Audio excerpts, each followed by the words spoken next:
Thank you for your kind introduction. Yeah, just before starting, I was thinking that me and Olga, who is sitting next to me, we are representing somehow the left and the right side of the brain.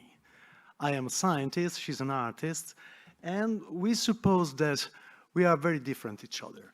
So I should be very rational, and she is supposed to be very emotionally creative. We are going to have this very short dialogue. And I want to try to say this, maybe this is not really true.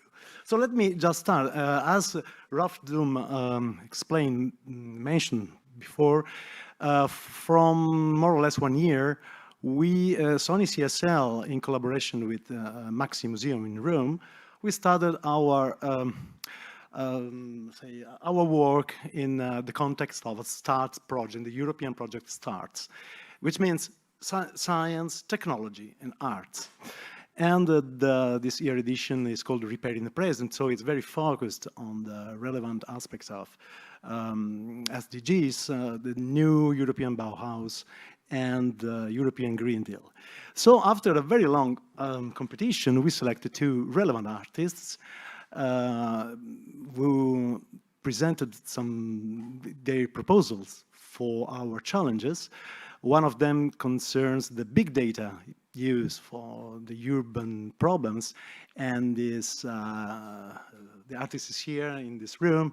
It's Susi Gucce, who presented a splendid project concerning, it's called Trace Waste. So the mobility of garbage in the urban context, and in this case, in case of Rome, also out of urban context. So she is going to represent her final artwork, trying to explain to people what happens after they leave. They throw their garbage in the collection bin. And Olga Kisseleva is the second artist who won the competition. Her project is called Cities Live Like Trees.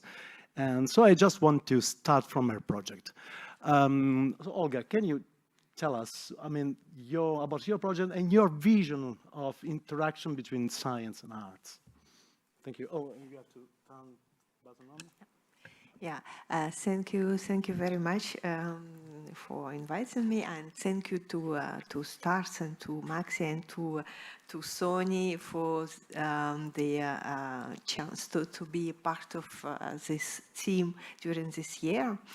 So what you see here, it is not the final work, but a kind of part of our research. Which is called City Live Like Trees. We started it is a very new project. We started this year with Sony Computer Lab. And here we work on the street syntax concept introduced by Hiller and based on the board's observation of psychogeographical patterns. By analyzing the mobility patterns of people living in the city and citizens' information about the city, the project allows to create prospective urban development maps. The open source tools visualize different parts of arborescent structure that city could follow. And the final program will not only produce beautiful images, but it should allow citizens to consider ways to optimize the city development by planting more trees. So let's leave it growing, and then you will see how it can be. Yeah, actually the video was running in the background, is the representation of this concept by Olga. So let's start the main topic of that we decided to talk about with Olga, and which is, we all know that science and arts can collaborate. And historically, science often has been a very important tool for some new arts. I like to mention the effort by Bartolomeo Cristofori, who invented the first version of what he called fortepiano. And after that, it was built the piano. And at the end of the 17th century, after less than 1 century, the harpsichord, who was the leader in music before that, just disappeared. It was a terrific revolution for music and for creativity. Actually, we still use piano and no more harpsichord. So science, through technology, supported arts. But what about the opposite? It can be that art can support science somehow. So this is the question we would like to explore a bit, very shortly. Olga, can you give us your opinion about that? Yeah, of course. Art and science relation is not only the 21st century invention. Leonardo da Vinci has already shown how can art advance scientific progress. His remarkable capacity for observation made him a brilliant artist and brilliant scientist. His portraits were groundbreaking because Leonardo was the first to show accurate musculature in the face and neck. He also noticed the difference between arteries carrying blood from the heart and the veins bringing the blood back.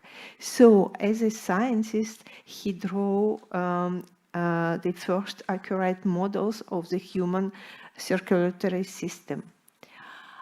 Beyond applying his artist perception capability to scientific topics, Leonardo took on artistic and engineering challenges that built on his knowledge of geology, hydrology, botany, and much more.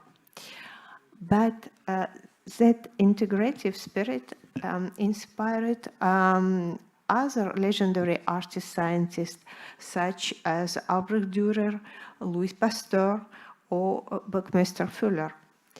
Some scientific discovery would never happen without art.